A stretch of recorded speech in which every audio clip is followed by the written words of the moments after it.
Hi all.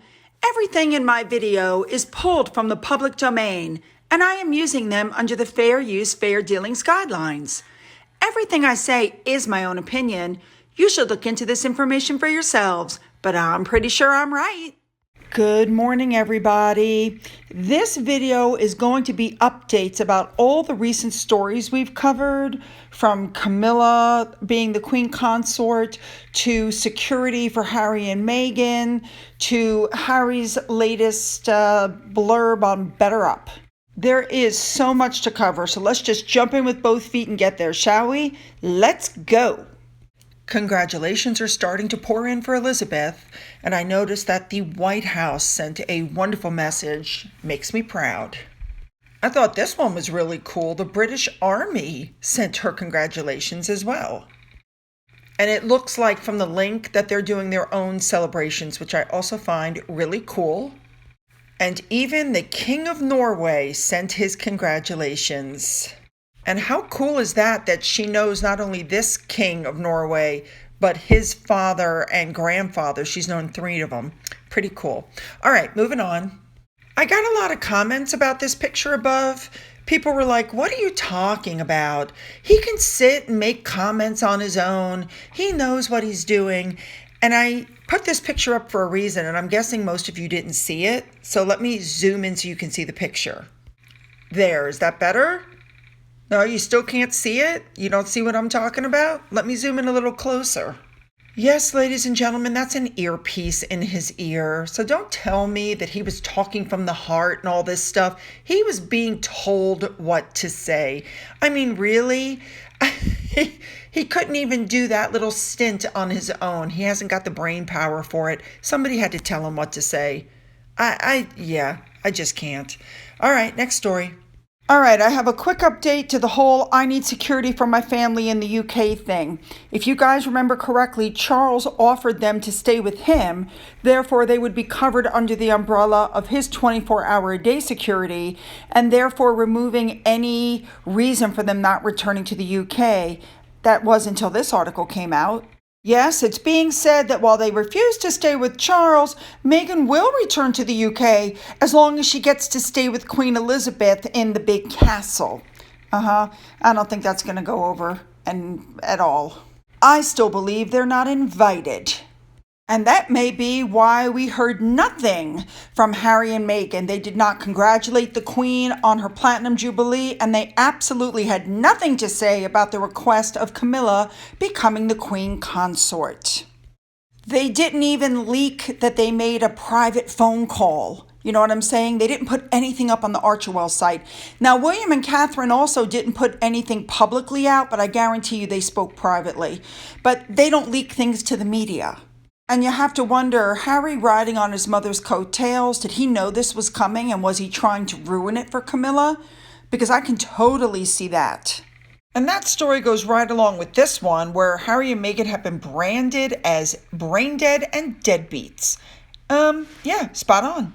And at the same time, he was also told he was pathetic and irrelevant by a retired judge, with a former presidential aide telling Harry that nobody cares what he thinks, which is true. Now, this again is once swirling all about Spotify, okay? The fact that these two have been paid millions of dollars and have done no work. And with that said, it's now being alleged that Spotify regrets having a deal with Meghan and Harry. Well, geez, we wondered when they'd get around to that. It's being reported allegedly they can't even talk or get in touch with them. They're not answering their phone. And there's very little information as to why they haven't done anything for Spotify. And so Spotify had to make a move to even get their own money's worth, right? They had to hire their own producers to try and get the content that they were supposed to get from Harry and Meghan, and they're really struggling now to make it work. Now, at the same time, you should know Spotify, they're claiming, will not take legal action against them, and instead they're trying to resolve the matter as much as they can. You know, and this, I think, is the problem. Let's be honest, if that had been anybody else, they would have demanded their money back and walked away. I'm not sure why they're hanging on. All right, moving on. Well, this is no surprise. The Brits are still upset with Prince Harry, and they did a poll and asked, is it time for the British public to forgive him? And 6% said they could forgive him. 93% said, nope, he's unforgivable. He's a total disgrace and he should not be left back into the country. One person said it perfectly. They degraded the country and the Constitution and attacked the monarchy and accused the country with unfounded and commercially driven statements. I could not have said that better myself. Next up, a lot of comments are being made. Camilla should never be queen. She was a mistress. She was this. She was that. You know, in the end, that position would never have been held by Diana because Diana and Charles were divorced. So Diana would never have been queen consort. We all know why Charles didn't marry her. We all know about the antiquated rules he was forced to follow. You know, I think Diana and Charles did the best they could with what they had, but it just didn't work. And while I'm not uberly religious, I keep remembering one statement. Matthew 7, judge not, that ye be not judged. In other words, people in glass houses. It was not too long after the announcement that, of course, people started running polls. I mean, the newspapers love their polls on whether the public would want Camilla as the queen consort. Now, this report was from Jack Royston, who is a massive Meghan Markle lover. And he argued that while people did not have an issue with Camilla, with her work ethic, that her popularity was not enough to make her queen consort. He said there was a YouGov poll that showed only 14% backed her to be the queen consort and said that it's going to bring up accusations of emotional indifference against Princess Diana, who's been deceased, by the way, for over 25 years. Piers Morgan has even spoken up about this particular topic. Well, we knew he would, but I happen to love everything Piers has to say.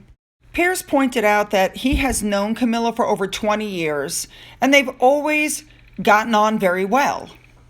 And if anybody would take the time to actually get to know her, she's smart, warm, down to earth, and very gregarious, and is fabulous company with a great sense of humor. You know, the truth is Camilla has had more abuse, ridicule, and savage media criticism than any other member of the royal family. And unlike other people in the family who like to play victim and trash them and fleece titles, etc., Camilla has actually acted through the years with grace and dignity and a keen understanding of royal duty, which says a lot about her character. Now, with all that said, I have to throw this article in here because I love it. Piers Morgan went back to the morning show where he stomped off because of that stupid weatherman who then tried to take his spot and couldn't do it, and who, by the way, Piers had helped through the years, and he took all the good staff with him. Yes, ladies and gentlemen, he cleaned house. Good for him. Okay, moving on. Now, being the smart woman that we all know she is, right after the Queen made her wishes known, she decided to have the palace monitor the reaction of the public to the new title. Because let's face it, public reaction is very important. Political commentator Kate Smurthwaite addressed the attacks against Camilla being the queen consort. And she basically said that, to the other panelists, that if you have an opinion over who should be head of state, then you're against the monarchy. She brought up the fact that everybody is blaming Camilla for Diana's death and not looking at the fact that Diana was in a speeding car with no seatbelt, with a drunk driver, and that it was Diana who said she didn't want the bodyguards. She was using Dodi Fayed's bodyguards. So there's a lot of things to be looked at in that area. So as people are screaming about this whole Camilla thing, one person stepped up and said, you know what? Diana's hands weren't clean. She had had multiple infidelities of her own. And he points out that the public has a very one-sided memory about how this whole thing went down. You have to remember you're talking about something that happened over a quarter of a century ago. Yes, that's how long ago this all happened. Guys, I love Diana as much as anybody else. I really do. But in some areas, I have to agree. It's like people only have a one-sided memory. I think it's time for Diana to be left alone to rest in peace and for Harry to stop riding on her coattails. Moving on to the next article. This story really got my attention because I I thought the same thing. I thought like she's cleaning up her affairs because she knows the end is coming soon, and so she's tidying things up and getting things in order. You know what I'm saying? These kinds of statements make me nervous. They make a lot of people nervous, but the queen is smart.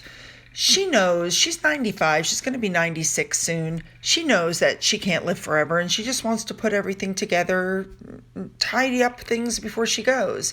It's sad, but she's a practical woman. All right. And yet, when I think of her death, when it happens, it literally makes me want to bust out crying. Like, I can't even think of it. You know what I mean? Okay, I need your comments. You know how I love to read them. Now, if you've not subscribed before, go ahead and hit that subscribe button and that bell to be notified of future uploads. If you have subscribed before, please double check to make sure you're still subscribed, since people are letting me know that somehow they've been unsubscribed without their knowledge. Don't forget you can email me, you can follow me on Twitter, you can follow me on Getter.